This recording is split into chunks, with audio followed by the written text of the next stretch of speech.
Today we're going to be making another barn quilt. I put together the sign prior to this video using pallet boards. This quilt will be 2 feet square. This particular design has 14 boxes vertically and horizontally. Each box needs to be approximately 1.7 inches. I started with making marks for each box. I did a line low and then another line up high. And then I took my yardstick and I connected the marks to make vertical lines. Then I repeated the process for the horizontal lines.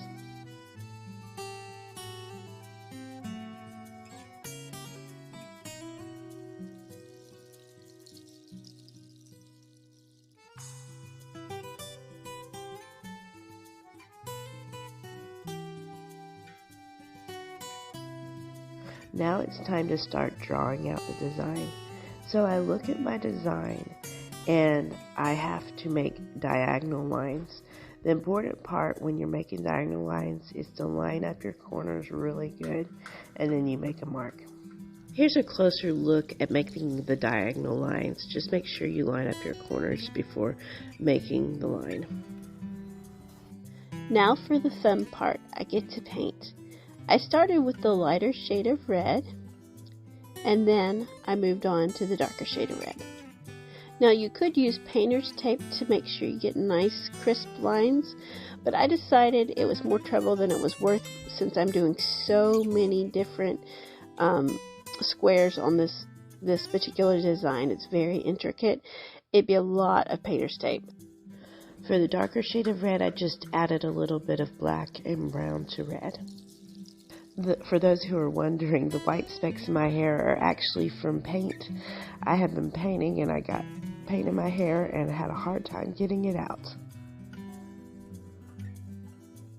The next color was white. I did the same thing I did with the red. I just made sure that I made the cleanest lines possible without the painter's tape.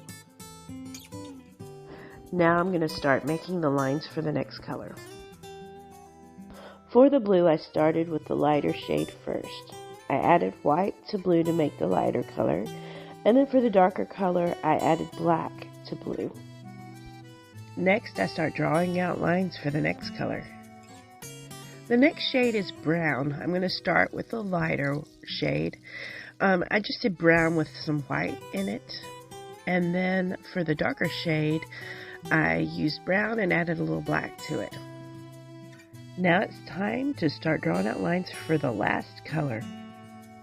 This color will be green. I started out with a very light shade. I added yellow, white, and green together.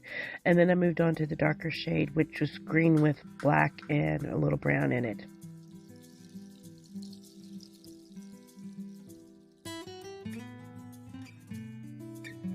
I could leave it just like it is, but I love to distress my signs. What I do to distress it is I just water down brown. I have brown and yellow. I wanted a little bit of yellow tint to it. So I water down those colors. I brush it on and then I take a rag or a paper towel and I kind of wipe some of it off. And that gives it an old look. The last step is to give it a clear coat. I used Mod Podge this time. So here's the finished product. I love the distressed look. As you can probably tell, barn quilts are one of my favorite things to do.